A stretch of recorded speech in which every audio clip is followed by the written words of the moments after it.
కేటీఆర్ కు ఈడీ సమన్లు జనవరి 7న తమ ముందు హాజరు కావాలని ఆదేశం. ఫార్ములా ఈ రేస్ వ్యవహారంలో దర్యాప్తు ముమ్మరం. 2న బిఎల్ఎన్ రెడ్డి, 3న అరవింద్ కుమార్ విచారణ. వాళ్ళిద్దరి స్టేట్మెంట్స్ ఆధారంగానే కేటీఆర్ ను ప్రశ్నించేటువంటి ఛాన్స్. బ్రిటన్ కు మనీ లాండరింగ్ పై ఈడీ ఎంక్వైరీ. ఏ అకౌంట్ లోకి ఎంతెంత వెళ్ళిందనే దానిపై ఆరా. కీలకంగా మారిన బిఎల్ఎన్ రెడ్డి వాగ్మూలం అంటూ చూస్తాం. బ్యాంక్ మేనేజర్ దబాయించి హిమాయత్ నగర్ లోని ఇండియన్ ఓవర్సీస్ బ్యాంక్ లో గల హెచ్ఎండిఏ బోర్డు అకౌంట్ నుంచి బ్రిటన్ లోని ఫార్ములా ఈ ఆపరేషన్ అకౌంట్ కు మనీ ట్రాన్స్ఫర్ చేసేందుకు నాడు హెచ్ఎండిఏ ఆఫీసర్లు ప్రయత్నించారు.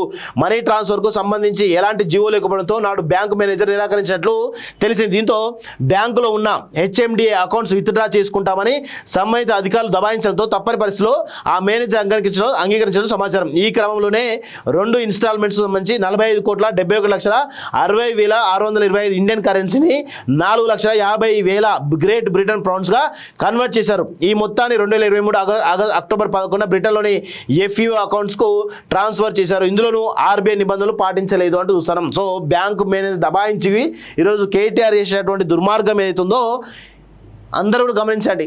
వీళ్ళు ఏ విధంగా అరాచక పాలు వేసారో. బ్యాంకు మేనేజర్ అంగీకరించకపోయినా జీవో ఉండాలి, అవి నిబంధనల ప్రకారం చేస్తానంటే కూడా ఆయన మాటలను దబాయించి కూడా ఈరోజు ఆయనతో బెదిరించి పనిచేసినట్టుగా తెలుస్తూ ఉంది. దీనికి కేటీఆర్ బాధ్యుడే, అరవింద్ కుమార్ బాధ్యుడే, బిఎల్ఎన్ రెడ్డి కూడా బాధ్యులే అనేటువంటి విషయంలో మనందరం కూడా గుర్తుపెట్టుకోవాల్సిన అవసరం అయితే ఉంది మిత్రులారా.